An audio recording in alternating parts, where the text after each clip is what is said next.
The Evermore podcast is now sponsored by WFST Total Compliance. WFST provides fire safety requirements UK-wide to prepare you and your employees should the worst happen. Do what you do best and visit wfst.co.uk today. Enjoy the episode.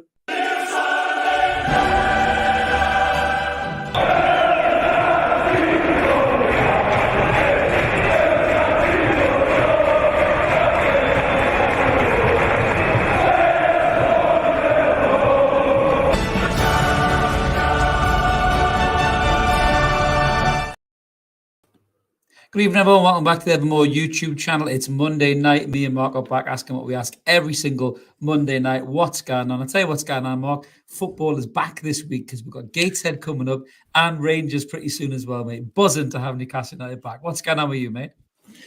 I'm still celebrating an Ashes win. It's big game at Headingley. That was it. Always seems to be Headingley, doesn't it? But yeah, I'm gonna do my Roy Hodgson. I know you don't like it. I hate cricket. That was epic. So local lad Mark Wood is an absolute legend. Absolutely love him. So here you go. That's what's going on with me. There you go, mate. Well, that isn't actually all that's going on with you, mate, funny enough. So you have had quite a big week this week, mate. You've been celebrating something other than the Ashes, mate, this week. You've had a nice little milestone in your life, mate. You celebrated an anniversary, didn't you, this week, mate? Oh yes. I shouldn't forget all of that. She might be watching. You never know. She might just be watching. I might try to score you some points here, mate. 16 years married. Now that's longer than an Ashley regime. I wonder whether you spent more money in that time than Mike Ashley possibly did at Newcastle United. There's a real good chance. I think I might have done. Let me rephrase that. She might have spent more money than Mike Ashley. She might have spent more of your money. Exactly. And to be fair, I'm sure you spent more money on paint and fixed up some of the house a lot more than Mr. Ashley did in the 14 years that he was married to us, mate. So. I hate paint. I hate wallpaper. I hate decorating. I can't speak. Decorating. I hate it. So yeah. No, it's not. It's not my cup of tea. The DIY can foxtrot Oscar as far as I'm concerned, mate. But we digress. We've got loads to get stuck into tonight. We're live as always. Thank you so much, everybody who's jumped in the comments. We've got loads of you in there already. Roger the Dodger's been in early doors. We've got Ash is in the house as well. George is there. Peter's in the house. Kev is here as well. Good to see you guys all in the comments. We're going to get stuck right in. Just before I do, as a little bit reminder there, as we always say, if you're new to the channel, you're just checking us out for the first time, click subscribe. I'd love you to come and join us. We've had loads of you join us recently in the sub stake, so really appreciate that. Thank you so much. I think we're over 4,173, I think now, which is epic. We've had a few more subscribers hit that button after I had a go at some certain scruffy wank who decided to call every girl in Newcastle a fat bird recently. So really appreciate the love, and good evening to you beautiful women in Newcastle as well. If you are watching, you are not what that dickhead said you were. So we're going to get stuck right into the content that we've got tonight for you guys. But just before we do, it's congratulations all over the shop, because Mark, drumroll, has a giveaway competition prize to dish out to one of you lucky bastards, don't you, Mark? Yeah, so we said last week, we did the post after the show last week, put it on in the community chat for people to enter, put a comment on the post, and you could win that picture. I'm trying to find it in the thing again now. There it is. So we do have a couple of bonus ones to go along with it. Some, I think is it Shearer? I'm trying to remember who the other ones are. I think with Tino's in there. I think, yeah, there's a couple of other ones in there as well. It might be Tino, Ginola, and Shearer to go with. Yes, Ginola was in there. That handsome devil is in there, yes. I turned that one down when I saw that because I didn't want the wife to make me look even uglier than I do already, mate. So, but those were the bonus ones. I didn't know when they were going to come. I would hope they would be here in time for this, and they are. So we'll get those packaged up all together and sent off. I have put all the names in a random generator online, which you can see on the page now. If you bear with us, I will just go into the name picker. So pick a random name. Drum roll. I can't do it, but there we go. There you go. There's a drum roll. Who we got? And it's Les Stapleton. It's Les. Les has won again. Oh, my word. You need to stick the lottery on here, Les. It's the second subscriber prize you've won. I tell you what, people will be starting to talk here, I think, mate. Unbelievable. I can't believe that's happened. So congratulations again. That's totally thrown us completely. So well done. Yeah. Fantastic. Live.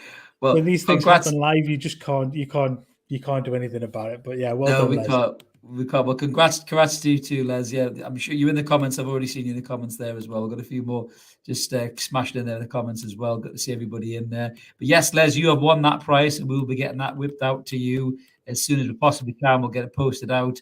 And yeah, you'll be enjoying another subscriber prize, which is fantastic. So lucky you, Les. Lucky Les. That might be what we'll refer to you as from now on, I think. Lucky Les. So, sorry, guys, it's Les again. Honestly. Hey, we love a Les. It's funny, isn't it? Yeah. Les Stapleton, bring him on. Les Dennis, we love a Les. Les Miserable. Les is all over the gaff. So, fantastic. Yeah, well done to you, Les. So that's absolutely fantastic. I say we'll get that prize over to you soon enough. And just to move on to the next section there. Speaking of winners, we're going to stick with a winner. So we're going to talk about the winner, the Euro 21 tournament winner. That's right, Everton. We're talking about Flash Gordon, the main man himself. Here he is. You can see there, Mr. Gordon holding up his Player of the Tournament award as well, Mark. He was fucking brilliant in this tournament. He played 6 games, 2 goals, 1 assist. He looked really sharp playing through the middle as well, which was a really interesting new dynamic to his game. What did you think of him, mate? What did you think of the England team? I mean, they won, didn't they? No, they were really, really good. Defensively brilliant. Well done, Les. Defensively brilliant right the way through. I thought, I mean, Spain gave them a game in the final. I think they'd been relatively untroubled most of the way through. Gordon was exceptional. I thought him, Gibbs White, I thought was brilliant as well for a lot of the time. I thought he had a poor final, to be honest with you. Gibbs White, I didn't think he was particularly great, but as the game sort of went on, they did more and more. I thought Cameron Archer did well in the bits that he played in, scoring a couple of goals.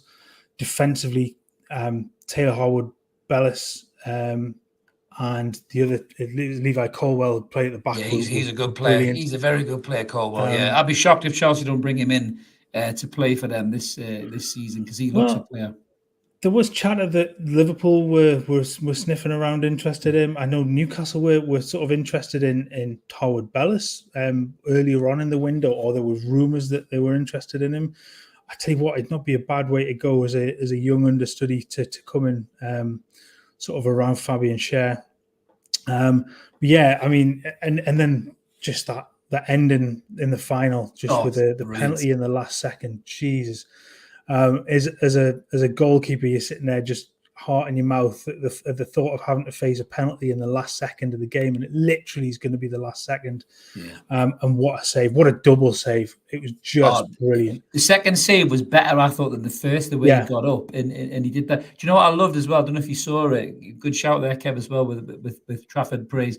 But the bit that I loved was there was a camera on the sideline, and Cole Palmer obviously is Trafford's teammate. City, isn't he? And he turned around and he said, I bet he saves it. I bet he saves it. And then he saved it. And they all went fucking mad. He was going, what did I tell you? I just thought to have that confidence in your keeper. And I've heard Callum Wilson talking about Nick Pope like that when he's up in front of pens and they're going, he'll save this. He'll save this. To have that confidence in your keeper, especially a young keeper like that, man, is just incredible, isn't it? It was great to see that. And again, he's another one that's shone, and there's a reason why as Burnley have paid so much money for him to go for the coming season. So there's plenty of players in that squad that are going to go on to big things. Unlike the last squad that got to the final, which plenty of them went on to play for Sunderland.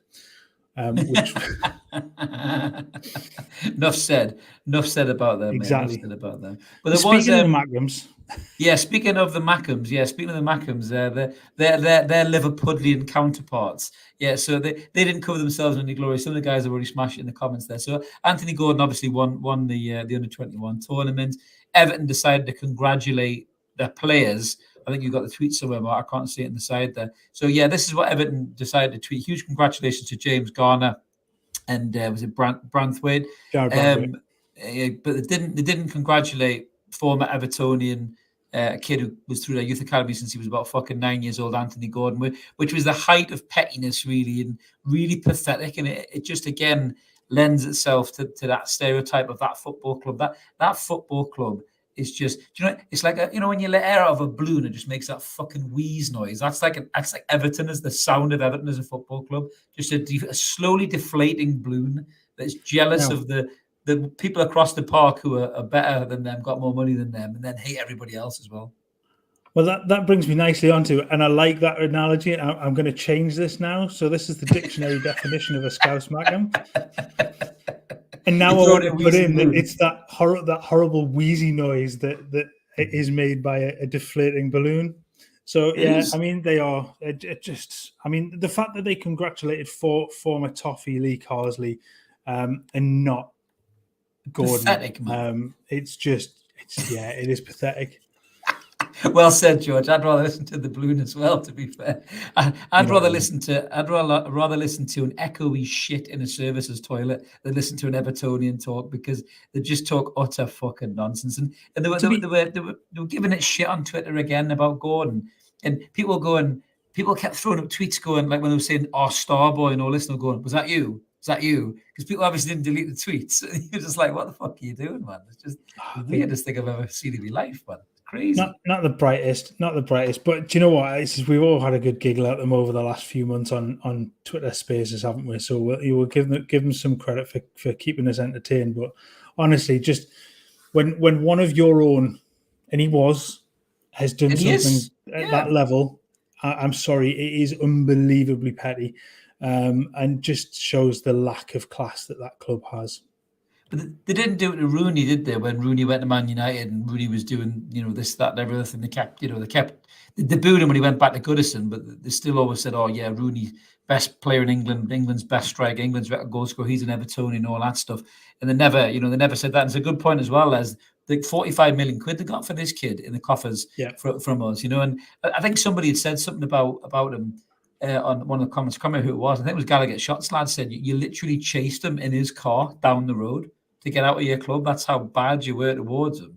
I think they said that he left us for Newcastle, and they said, no, you chased him down the road. That's what it was. You just thought, it's just fucking stupid, man.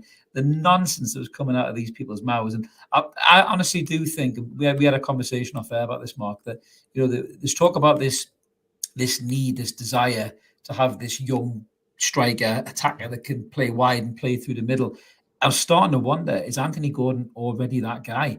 Is that something that Eddie Howe identified when he went and bought him? Because he has already come out when people have asked him about, how did you feel about Gordon's performances through the middle as a number 9? And Eddie Howe, being typical Eddie Howe, Mark, didn't he turn around and went, yeah, I saw him play there before. That's one of the big reasons why I wanted to bring him in. So it's obviously been in Eddie's mind, hasn't it, in terms of the versatility of Gordon to be able to play across that front three. And I tell you what, this pre-season tournament will do him the world of good, mate, coming back to Newcastle next season.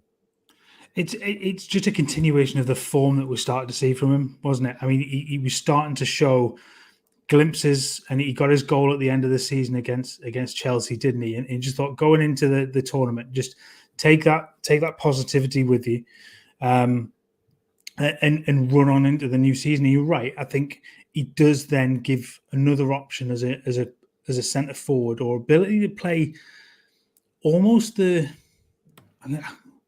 I'm not going to liken him to De Bruyne, but he almost to play in that false 9 role if you wanted to do that, where the ability is there for him to drop into that gap with players then running on beyond him, as City do. So yeah, it does give you an option. He can play there on his own, and he can play the side. It just gives so many more options to move around, and could save an awful lot of money if you're talking about bringing in another striker. You may not need to. Absolutely, yeah. I mean, for me, I'm buzzing for him. I think he's come here. He's had all the right attitude. He's had everything you wanted to hear from him. You've heard from him. He's looked dedicated. He said that his fitness wasn't quite there when he came to Newcastle United from Everton. I think he could play in Miggy's position. Kev, I really do. I think Miggy's position, might be under threat this season. With the likes of Gordon and if Barnes does come in, which we'll come on to in a minute, Miggy's going to have to be on top of his game to keep his position in the side. With Willock having the ability to play out wide as well as Joe Linton, we've got options there, which is brilliant. But I think for Gordon, that's exactly what he needed, Mark, as you say. We are starting to see that player now that you saw in flashes at Everton, and you thought, you know what, that there is a real player in there. And when we spent that money on him, you thought, everyone kept saying, if you can get him up to where he really should be, in the flashes that we saw of him, no pun intended, we will have a player. And I think, as you say, he ended the season really well. And even after that little spat, that showed character after that little spat with Eddie Howe, I think he handled himself really well after that. I thought he was very classy with his approach, the way he spoke. I think he realised that, that was probably frustration from his part because he couldn't keep up with the fitness levels. And I think he went back and he addressed it on the training pitch. And he looks in great shape, Mark, doesn't he? He'll go and have a little mini break now and he'll come back. I know some of the lads are back for pre-season. Dan Burn looked like he needed a coffee seriously when he got out of that car. That's a Red Bull, a coffee, and a packet of Pro Plus waiting for him inside, wasn't it?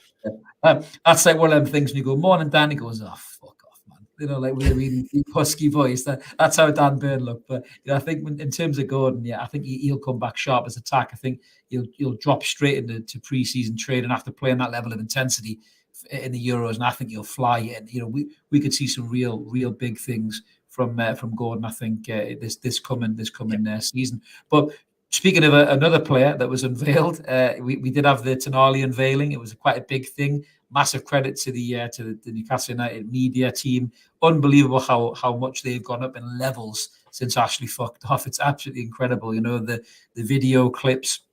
You saw him obviously in his private jet. You saw him getting picked up. You saw him coming to the ground. He was getting shown around the house. I think somebody already put in the comments a brilliant bit of crack by the beer. Was it the Tonali beer? Moretti, that's it. Yeah, the Moretti beer bottle thing. See, Mark's already got these bad boys prepared in the background. So that was absolutely brilliant. Talking about never seeing a Macam in Milan and stuff like that as well. So that was absolutely class. But what I really liked about the whole Tonali thing, a couple of things.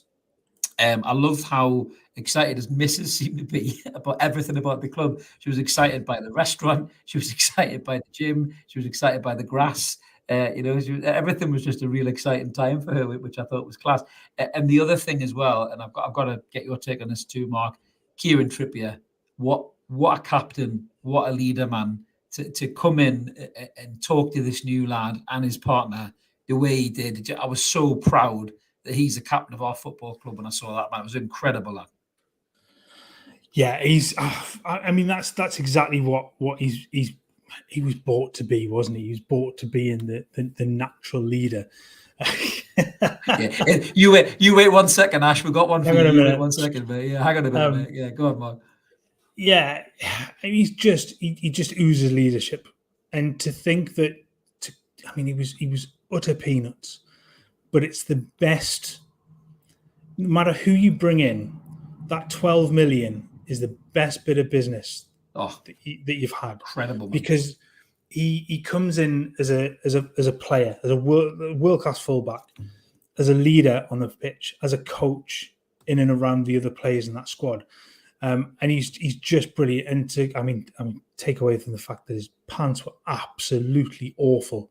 I thought he was a chef in the minute from the back. I thought he was one of the chefs from the restaurant until I realised it was Kieran Trippier. Dear me, honestly, have a word with yourself, son. Maybe Maxi picked them out for him. Maxi might have suggested a shop to him. They look like Maxi kind of gear. I'm trying to think who was the Charles Nzogbier. There's some pictures of him knocking around when he was at Villa, and his gear was unbelievably bad. Rude. It was So other than that, but no, that just shows utter class from the man, and a welcome to the club from your captain. I know he's not club captain, but he by all intents and purposes he is. He's just phenomenal bit of leadership and of captaincy at that point. Yeah. Good to see you in the comments, Throckley. Thank you so much. That's a really nice comment. Thanks, man. Don't worry about catching up. You can always go back and catch up. Yeah, but going back to Tonali, obviously it was brilliant to see. You know, he was kicking football around with a little ginger lad who somebody said it's nice to see Matty Longstaff having a kick around, which I thought was fucking hilarious, but really harsh, but really hilarious. Low hanging fruit. That it was a very good one. It was a very good one. So, but it was just nice to see. He seemed quite relaxed with the whole thing, and you know he's recently put a story on his Instagram with Sam Frander getting started as the music, and you know talk about starting off on the right note. But of course it didn't stop the salty fans trying to have a go. Salty fans and other you know football pages on the socials and everything else having a go about how miserable Tonali look. Now me and Mark were talking about this, and we've had a real scientific look at this, right? And Ash, get ready.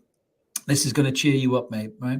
So, and thank God it's past 10 o'clock at night. We might get taken off YouTube just as well. Just in the end. So Sandro Tonali, you know, is a very good young footballer. You know, he's just signed a massive contract for Newcastle United on really good wages. He's going to be playing in Champions League. He's going to be playing next to Bruno Guimaraes, and he also has an unbelievably attractive girlfriend. Right. What is there to not be happy about? But Sandro Tonali just doesn't seem to be a guy that smiles a lot, no matter what he's doing. Exhibit A. If you're in this position on holiday, right, with that beautiful scenery behind you on no doubt a very, very expensive boat, and you are cuddling what can only be described as a fucking worldie, right? And you still look like someone ate the last Jaffa cake and left the empty packet in a fucking cupboard, then you're obviously just not a happy camper in general, really, are you? So stop reading too much into this shit, you salty, sad losers. Like, the guy's just got one of them faces, man. He's Italian. Italians are like that, aren't they? They're very kind of, broody, can't they? They can be like that, can't they? You know, yeah. Just, I mean, it was fucking pathetic, really, wasn't it? You know, so honestly. It's people looking out for things that aren't there. It's that whole thing. The whole thing with the gym as well, where the Milan fans have mocked up this thing, basically saying that the gym's nothing like the gym in Milan or something like that. When that's not what, as somebody pointed out to him, that's not what it says. And it wasn't his missus that said it; it was his agent. And when you actually see comparisons of the gym pictures in Milan, it's appalling in comparison. You think that what Newcastle's training ground must have been like over recent years. Jesus Christ! I mean, that's an upgrade there. So look, it's just you're right. Salty fans looking for something that's not. Ash might need to see the picture again. He's not sure there was a scenery or a boat, to be fair. So you maybe have to look again. To be honest, I didn't even see Tonali. So was he even there? But yeah, you're right. It's to be fair. I mean, it's people looking for things, isn't it? Do you know what I mean? But I did see some of the AC Milan stuff as well.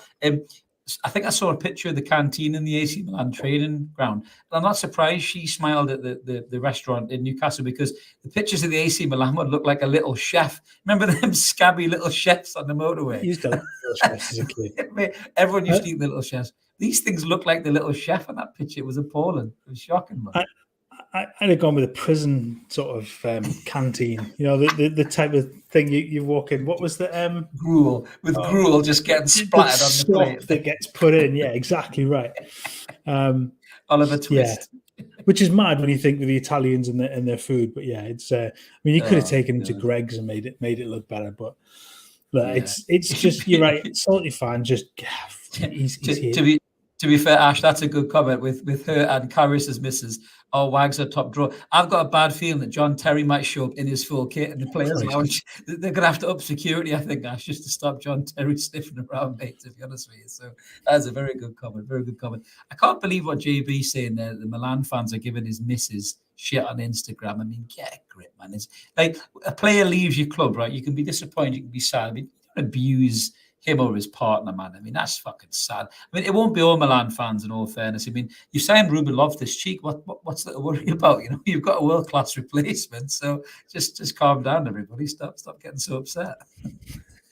Sorry, mate. I couldn't even get through that without giggling. Harsh. Yeah. Or Ruben left ass cheek, as my daughter christened him, which I thought was actually. I still think that's the best version of that name. Definitely, that is definitely her contribution to the podcast. But it didn't stop there. You know, we've had this brilliant week. You know, Anthony Gordon winning awards, Les winning the 4K giveaway. We've got Tonali signing, and also We've even got Alexander Isak, our superstar striker, reaching FIFA fame, Mark. FIFA fame. He has arrived on the box of the new FIFA game, which you can see him just down there by the bottom left. If you look right to the top next to Pele, I think that's Terry McDermott as well. On the, I was just about to say that, yeah. just next to Pele and Zidane and is that Marcus Rashford as well. Terry Mack, who I think's supposed to be Rudy Voller, but looks more like Terry Mack. Yeah, I mean, brilliant. They've done Beckham a solid, to be fair. Beckham looks fantastic, as he does anyway in real life, the twat. But yeah, you can see Alexander Isak just tucked away there on the bottom side. Interesting enough, Chiesa's in the front row. You never know, he might be a Newcastle player soon enough. But it looked like somebody was missing from this. And thanks to the wonder of all the geniuses on social media, it was time to let the dogs out. So somebody decided to put the GOAT himself, JT, Mad Dog, right front centre, just under Erling Haaland. So massive respect. I think it was it Max Pye that did that? The genius that is I think it is, yeah. So massive shout out to whoever did that. I think it was Max Pye, but yeah, that is absolutely superb. That War Flags, if you're watching, you need to make one of them. That is absolutely brilliant. Yeah, absolutely. I think the only other one that I was surprised I haven't seen so far is maybe is one of Adam P in the background, just as, as an addition. So, I mean, the number of stuff that's kind of the little ones that have come over the last few days with him running down the street as well. I think actually was it Max Pye that put that maybe Max Pye as well. That was that just was phenomenal. Yeah. I mean that run. As soon as I saw him doing that run, I thought of the T1000, and I think he mocked that up with him getting shot with the old metal liquid bullets going off, which I thought was pretty. I mean, cool as well. Big props to the lad, because he does an awful lot of stuff for his channel and stuff. And I know he's not everybody's cup of tea, but he does it. He puts himself out there. Then you've got to give him credit for that. And he seems like a good spirited lad, doesn't he? I mean, he seems a giggle with it, doesn't he? Yeah, he seems a giggle with it, to be fair, which is what you got to be. But the mighty winners saying big love to the little chef's tremendous all-day breakfast. Those bendy sausages. Is that the ones used to give you the runs win after you had it? So like the next couple of service stops over, you were just shitting like a waterfall after you ate that dodgy all-day breakfast. Was it one of those, mate? It probably was. More love for the little chef. George is saying the little chef burgers. Olympic breakfasts. That's what they used to call Olympic breakfast. Limp breakfast, more like it, I'm sure, mate. But the little chef burgers, says George, were fucking flat things covered in floury baps. Jesus. Yeah, you didn't get great food. I think as the years went on, maybe the little chef was good to start with, and it got really, really shit. I think as time went on, all I can think of is Max and Paddy. Remember when the guy tries to hold up the little chef and he says, "Put that fucking cooker on." He gets the gun out and that's at the end. So yeah, it'll throw back to the little chefs there, mate. But they were very expensive. You're right, Kev. They were massively expensive, mate. But yeah, anyway, that's our nostalgic trip down memory lane for the little chef. All done and dusted on that one. But yeah, so there has been some other big news, Mark, as well. I think before we get into the transfer rumors and talks. So. Again, talking about not being everyone's cup of tea. Luke Edwards splits the opinion and divides opinion a lot on Newcastle United fans. We saw him at talking recently. He's actually all right. He's quite good value for money. Is Luke? He likes to play the pantomime villain. He got booed and he was giving it all this, wasn't he, on the stage? And he took it in really good nature. But Luke's dropped a real bomb on Newcastle United and me and Mark just want to just get serious for a minute and take it down to a real level that. There's a lot of people tonight who are going to be really worried and upset and, not sure where to turn, so all you Maximists, we might open up a phone line for you just to call. You'll lose more people doing this. You can maybe call up and you can, if you need to cry, you can have a cry. If you need to sing a maxi chant, you can sing a maxi chant. If you want to talk about Helios for 10-15 minutes, we can put you on a hold and go make a cuppa and you can just chat away to yourself and the background. I'd say if and I'm going back to when we were in high school, when that split up and there was the hotline for people. There was somebody we went to school actually ran the radio station. Did you call that? He's 17 all the way, man. As if you were that rough. He's 17, get away. You middle class tosser, you get away. But no, funny enough, that just sprung to mind. There was a lass we were at school with who rang the radio station Metro in floods of tears over the fact that Take That had split up, and then walked into school afterwards. So you're just like, how is the wife, mate? Oh my god! I'm only joking. She probably did, to be fair. She probably did. But as Ash says, yes, the chosen one. How will we survive? So this is the talk, really, and it kind of dovetails quite well into the transfer talk, really, Mark, which takes us into there. So the story goes is that we have to sell to buy effectively because of the financial fair play. We all know how shit Mike Ashley had the commercial element of the club for years, and because of that, we're not able to spend massive amounts of money. Unlike certain other clubs in the Northwest that have a ceiling, apparently, according to a Turkish teeth manager, and drop money around like confetti. So we can't do that, unfortunately.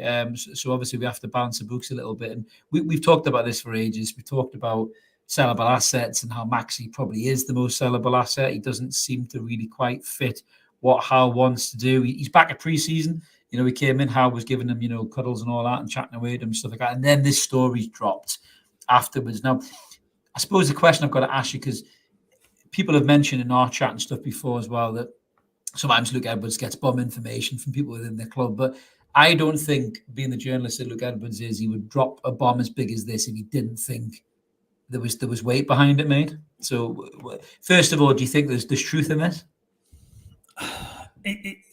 It sort of seems the sensible approach, doesn't it, in terms of approach to FFP?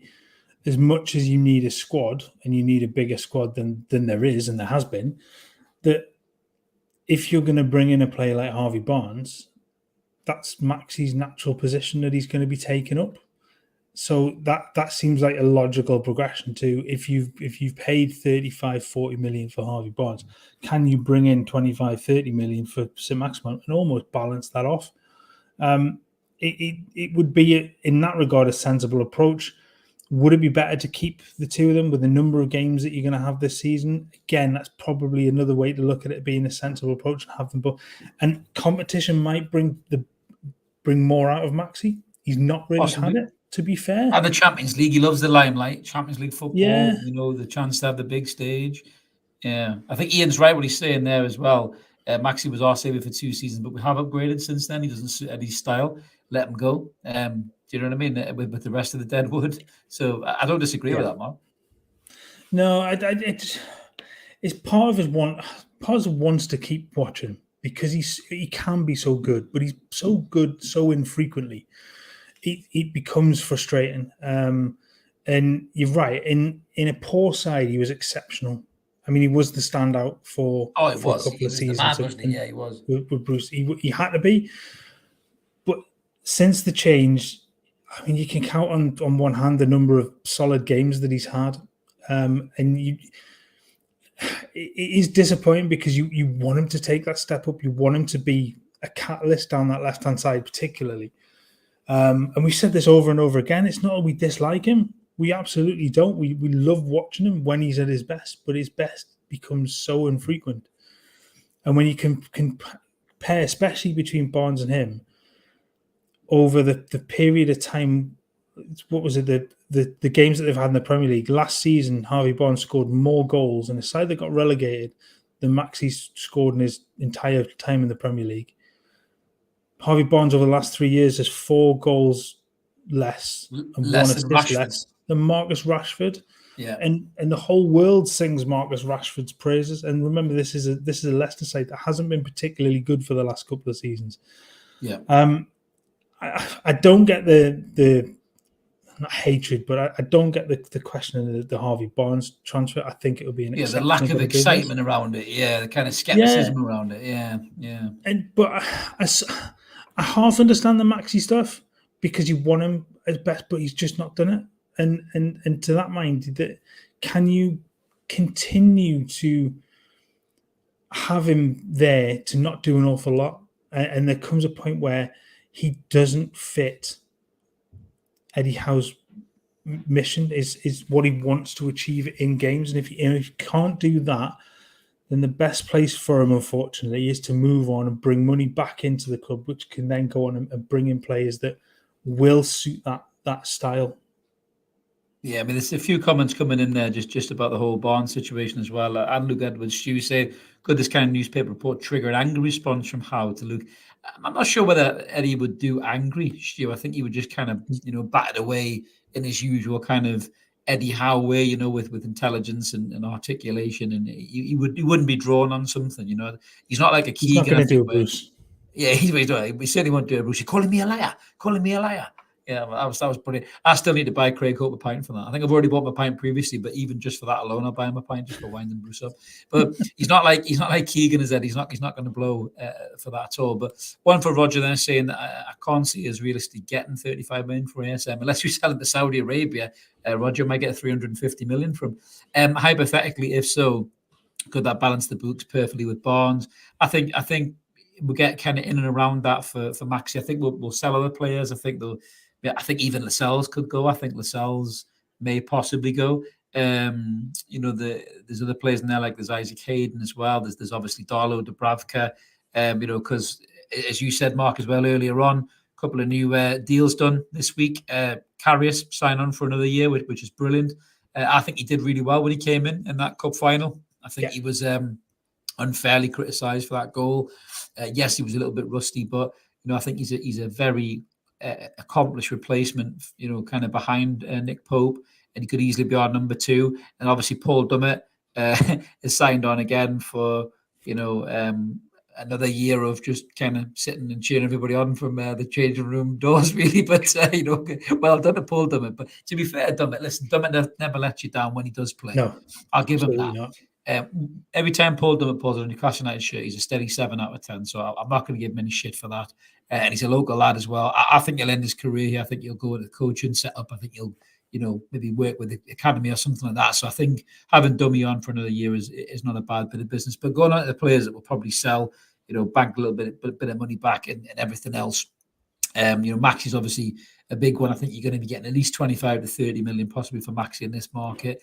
You could maybe get, I don't know, maybe about anywhere between 5 to 7 for Lascelles possibly. You might get 3 million for Hayden or something like that.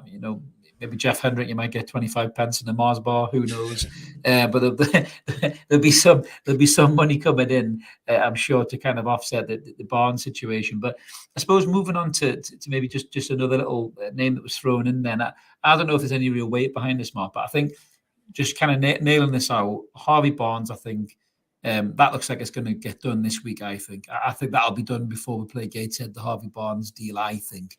I know Sky came out and Keith Downey came out and said there's no bids have been made or fees agreed or whatever, but I think this is one of them transfers that's more or less been done behind the scenes, and it's now just between the two money men or women to sort out kind of where they're at with the club. So I think Barnes will be done. Yeah, good shout as well, Ian. Yeah, Kraft and Manquillo. I don't think Kraft will go. I think Kraft will stay, but Manquillo probably will go, and there's more money coming in as well. But the name I want to throw at you, Mark, and it's a bit of an out of left field one. We mentioned just before then that FIFA picture. If you have a genuine chance to sign a player like Chiesa from Juventus, do we take that deal? And Dan Ashworth has been quoted in saying, if the right player comes available, we'll look at it.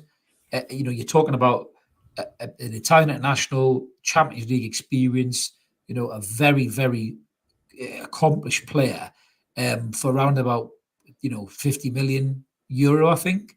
So maybe in the high 40 millions. Is that a deal the club should be looking at?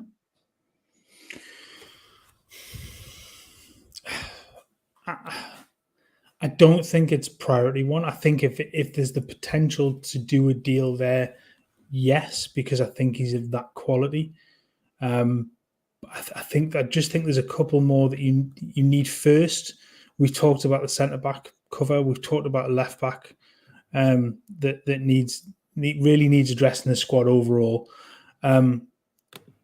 Chiesa that's available from a side that, bear in mind that they now have no Europe this season because they've taken a 1-year ban. And they're in the shit. They're in the shit with that as well, money wise. Exactly, and they're talking. There was a rumor for we did a funny enough we did a rumor has it. In January, when there was the weird potential swap deal that got surfaced. Vlahovic, about Vlahovic and Isak or Isak. something. Yeah.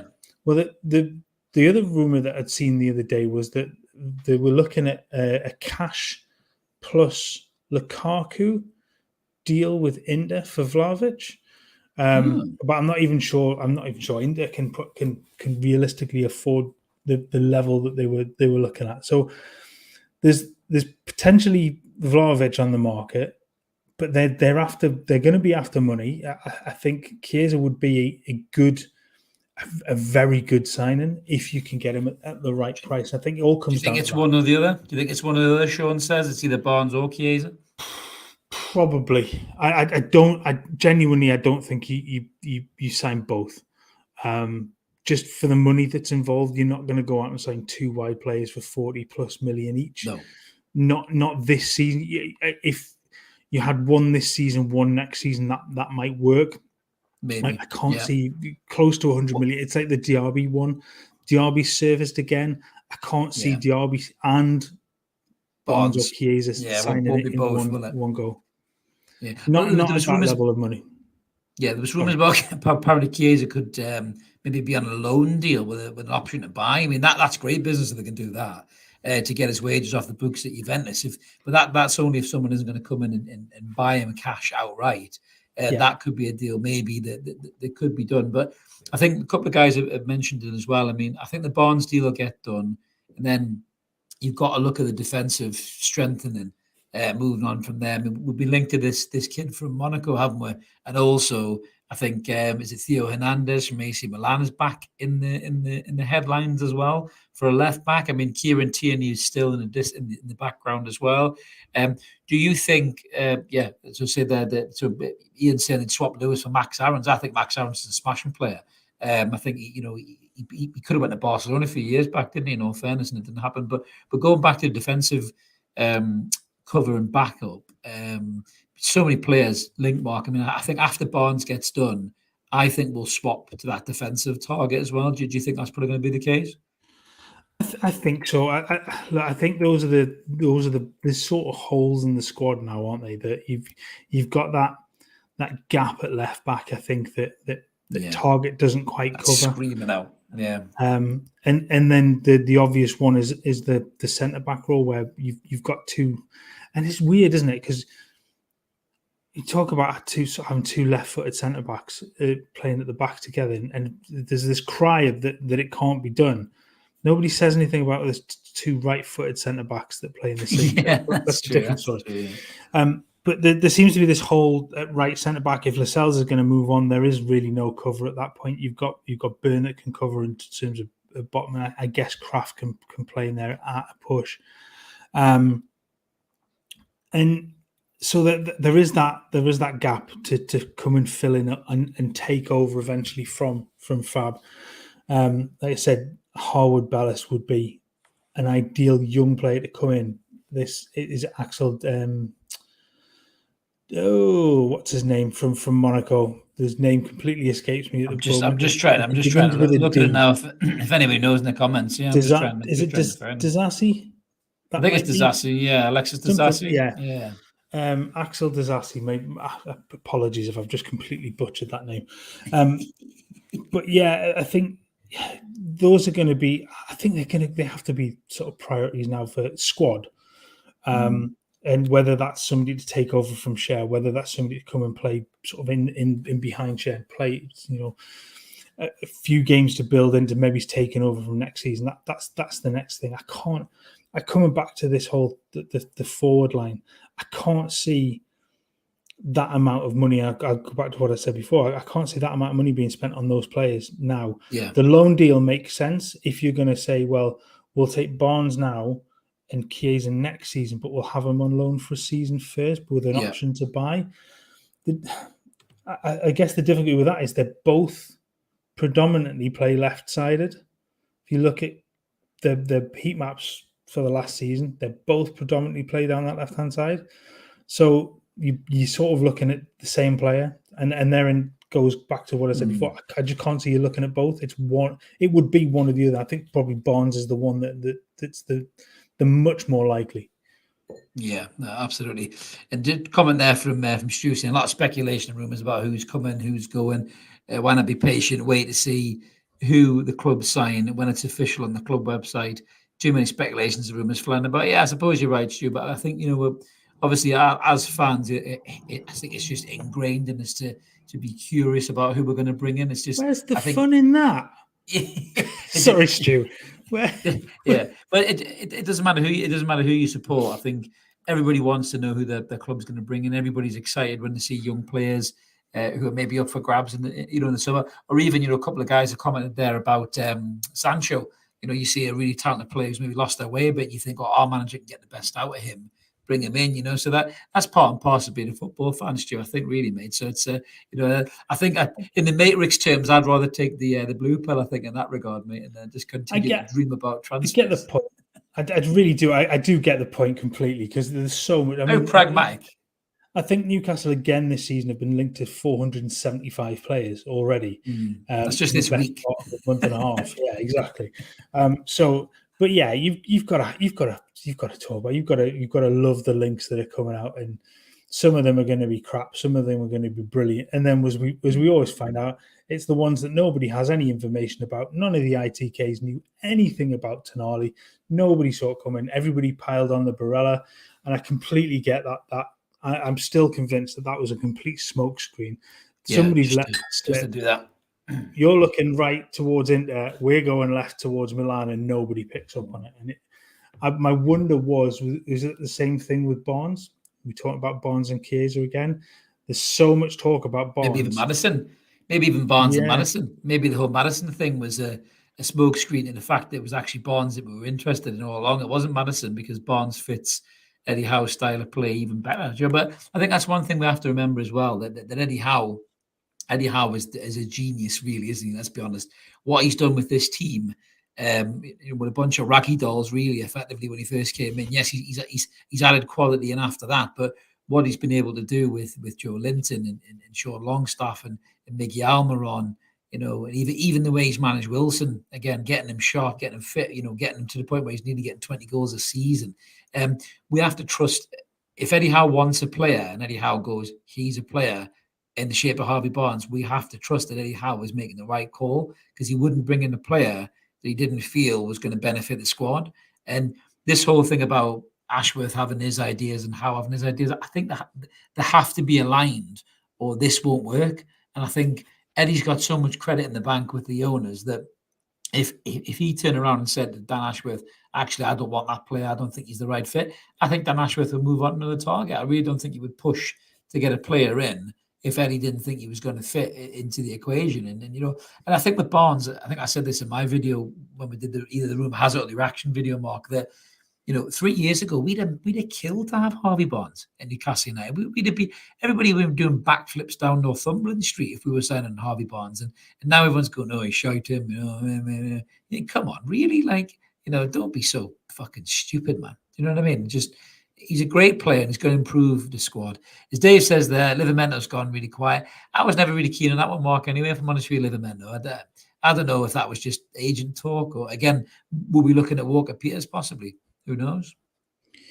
We're going to have loads of these. And I think there might have been interest in Livermento, but again, Southampton are looking at 30-odd million for a lad that, has absolute bags of potential ahead of him, but has just spent the whole of last season pretty much out with an ACL injury.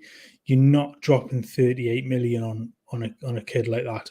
It's just not going to happen. You're going to meet a lot lower than that. And there was the rumor that Chelsea wanted him back, but then his preferred destination was Newcastle. Then it's just completely disappeared off the radar completely. So they'll come. Kind of as Stu says, we'll wait to see who gets brought into the club next, and then go from there. But it gives us something to talk about, doesn't it? When there's no football going on, we need something to talk about. was going to say, we need something to talk about. We're a football YouTube channel. If we have nothing to talk about, just be you and me staring at the screen like that, just doing nothing. Stu saying apparently Lewis Miley is going to be in the squad next season. I really like the looks of him when he come on. I was gutted he didn't get that goal. He just clicked the top of the bar, didn't he? But he looked really good. He looked like a little boy's head on a man's body, didn't he? Like he looked like about like 4 years old in his head, and then his body was just like a brick shithouse kind of a professional athlete type thing. But I think there's a lot to come from him. So I'll be really interested to see what he does. And I think Elliot Anderson as well. He improved so much towards the back end of last season that we just don't know what's going to happen with Elliot and Lewis Miley. We're going to keep them. And we're going to keep them for youth and for exuberance and for something a bit different, just to come on. And they might not start, the kind of games that maybe they were starting towards the back end of the season. But, imagine having a player like Lewis Miley or Anderson who's just not scared of anybody in the Champions League, and they come off the bench and just go for people. That's a good thing to have, isn't it? He's a total unknown, and coming up against some of the maybe the smaller sides in Europe, that he's an unknown package to come in and maybe get a game against one of those. But he's already shown that he can mix it with some of the best. I'll use that term loosely against Chelsea, but he deserves a chance now to he's grab it and stay in the squad and go from there. And with Champions League, you're going to need those homegrown players in there. That would leave 5 that point, wouldn't it? With Dummy, Longstaff, Anderson, him, and my brain can't think of the 5th one, but that's 4 at least. So that's the 4 that you need. And as Matty Vane, he doesn't need to be named in the 25. He would need to be named in the Champions League 25. But Premier League wise, no, he doesn't have to. But get him in and around that squad, get him learning, get him training every day with those guys, and he'll just get better and better. But it's interesting because we talked about like some Matty Longstaff kind of not fulfilling the potential that we saw when he first broke on the scene. I don't think anyhow will that happen to the likes of Lewis Miley and Anderson, and potentially maybe those two are better players than Matty was. Do you know what I mean? But I think they've got the right coach to nurture them. Whereas I think Matty was obviously struggling with the Baron of Bacon being there, wasn't he? So. Absolutely. I mean, he was off to a bad start straight away, despite his debut, despite the way that he had the worst possible coach. Again, I'll use that term loosely. The worst possible manager to be playing for, because he's just not going to coach you to a level that you need to be. He's not going to use his tactical knowledge because he didn't have any. He's not going to be able to build that player. He can't. So to have Eddie Howe being the gaffer as you're coming into the first team for the first time is huge for him. Yeah, absolutely. Just before we move on to our 2 to finish off, just comment there from George saying the day we lose the hunger in the squad is the day we'll decline. Got to keep the hunger there. Nobody who doesn't have the hunger is allowed in. Nobody without the appetite for the work can stay. I think that's a great comment, George, and I think that's what Eddie definitely instills in the squad. Dave agrees with me with Anderson. He really rates him. Looked really good. I like him to get more game time. I think maybe depending on what happens with the midfield, if it starts to pack out a bit more in terms of numbers. Because realistically, let's be honest, you're looking at Bruno, Tonali, Joe Linton, Longstaff, Willock, Harvey Barnes. You've got 6 players there. Is Anderson and Miley going to be the 7th and the 8th? Is Anderson going to be used maybe as a backup left winger for Gordon or something like that? Who knows? Because he can play in 2 or 3 positions. So maybe Anderson will stay, but maybe the likes of Miley might get loaned to a good championship club and have a good season and develop that player. Because I think that's one bit we lack, I think. Do you know what I mean? Just you can almost have these players in the squad too much and they don't play. They're playing the odd FA Cup game here and there. It's not really developing them, is it? You want to loan them out. There's a fine line between developing them with the players and around it, and don't forget that training with the likes of Tonali and Bruno every day is going to improve them massively. Shipping them off to a Blackburn may not be the best thing in the world for them because they're not going to be playing with the same quality players and the same style of football. You have to make sure and learn from the Grand Qual loan deal, because I don't think that worked at all. He went into a scenario that just wasn't right for him. He didn't get game time. It wasn't in the right environment. I think that's a massive miss by the club to have sent him to Hearts. That needs to be better. So if you are going to send the players out, they've got to go into areas where they're going to be playing in a similar sort of way, or at least be developed in the same sort of way. So that's going to be really careful. But like I say, don't forget that playing with the likes of Bruno Tonali, Joe Linton, Kieran Trippier around is going to teach them far more than they could probably get from playing elsewhere. Did you just combine our midfielders and turn them a strictly come dancing judge there, Bruno Tonali? Is that what you did there for a minute? You be careful, don't do that again. You know, that's a very different person you talked about there, mate. Fair. So well, it's Tonioli, isn't it, rather than Tonali? Sorry, it's getting late. But great comment there from Pages and Paws, even in catch up on replay. Greetings from North Carolina. Greeting to you too, mate. Isn't that the Hardy Boys country? I'm sure, North Carolina. So just seems to ring a bell. That we were talking about WWE earlier on.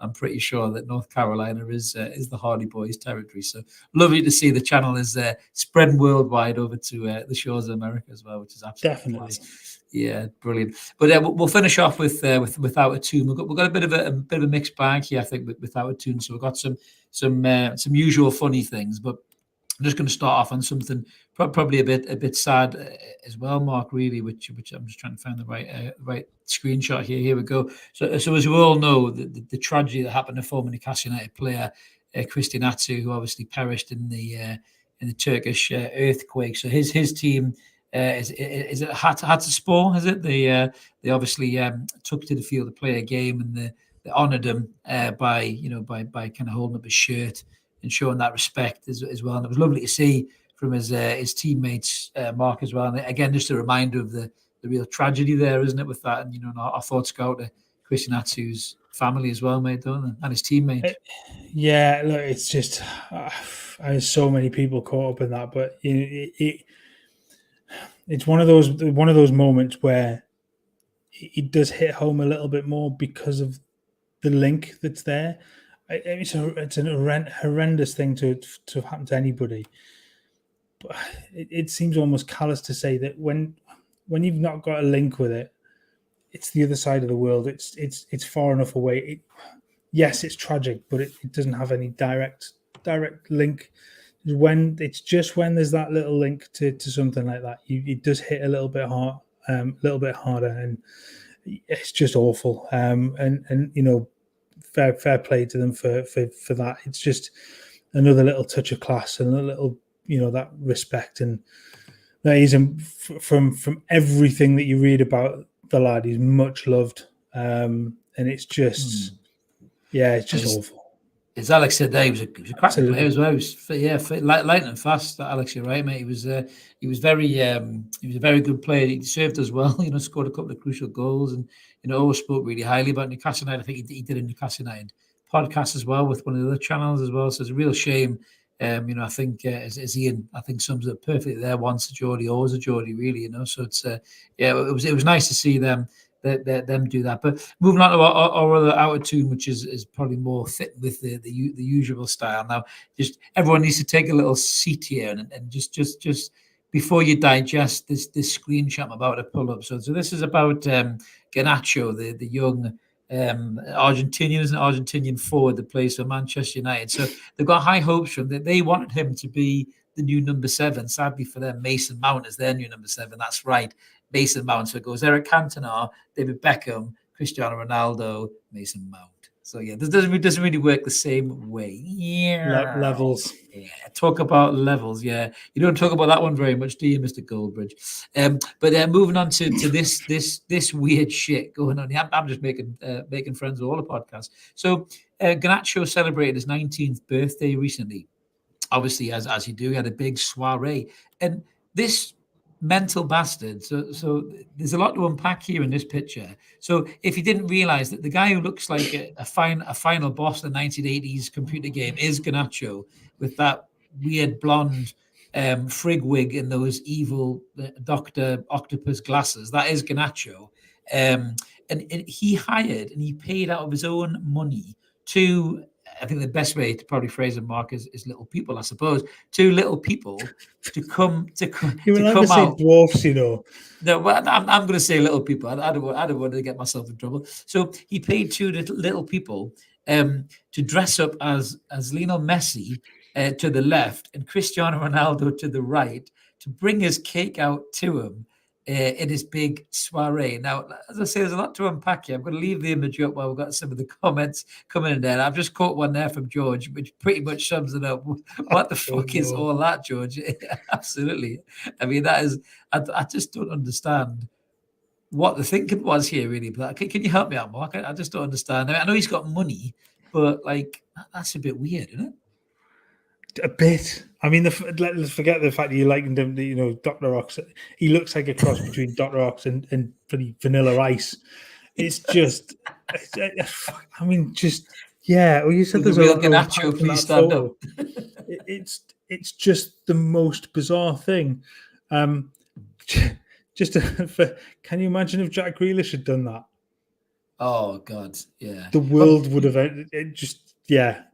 Jack would have had one on his shoulders, probably singing "We're Off to See the Wizard" or something like that, while drinking a fucking Jaeger bomb or something like that, potentially. So, but Garnacho's what happens when Anthony Gordon's teleported. Like the fly, Ash. Good shout, mate. Good shout. But yeah, just absolutely mental. I really don't understand. I think James is right. He stole that from Game of Thrones season 4, I think. Yeah, where they got him to bring cakes out. But I mean, it's just very strange. Can you actually do that in this day and age? What's he said? I think Mark's dwarfs your intellect, Chris. It's the mighty win. I'm just trying not to get myself in trouble. It's normally me that swear and win, so I'm gonna let Mark take the hit on this one. Ian says we men. Yeah, I do remember him from Jackass, but very, very strange. I mean, in the kind of in the modern day world, you would just think like that's a bit mental. That you just wouldn't really think, you know. Well, should I do that really? You say that, but you can still hire. You can still go on a stag do to like Magaluf and handcuff yourself to somebody like and handcuff yourself to a dwarf who will go round with you. You pay for his whole time with you. So yeah, just the most bizarre thing, and genuinely baffled by it, but just hilarious at the same time. I do like that. When we play Manchester United, if Garnacho comes out with that blonde wig, they've got to sing "You Just a Shit Anthony Gordon." That would be the best chant I think that could possibly go around the stadium. Would be superb. What's his George saying there? There were 2 more in the cake. Oh mate, that's scary. Who were they? Were they Mbappe and Haaland? Was that what they were? Just jumping out as the next generation. But as well, to be fair, Ash, we don't know. He might have been doing that. He possibly was volleying them into a Velcro wall after the picture of the cake. Because we don't know what happened after that. The doors shut on that crazy party, and that was all we knew, really, mate. So yeah, who knows? Who knows what on behind in Garnacho's bash behind closed doors? I think he did, didn't he? And he's a fucking royal now, isn't he? Jesus Christ! But that's a great way to end the episode, I think, Mark, on little people in Mike Tindall. Yeah, absolutely. The strange way we've ended this. Yeah. Mason Mount will be great, but I think Mason Mount's a bit taller than that, though. To be fair, Hector, so I think he might be all right. I think he might be all right, to be fair, mate. So I know he's not that good in the air.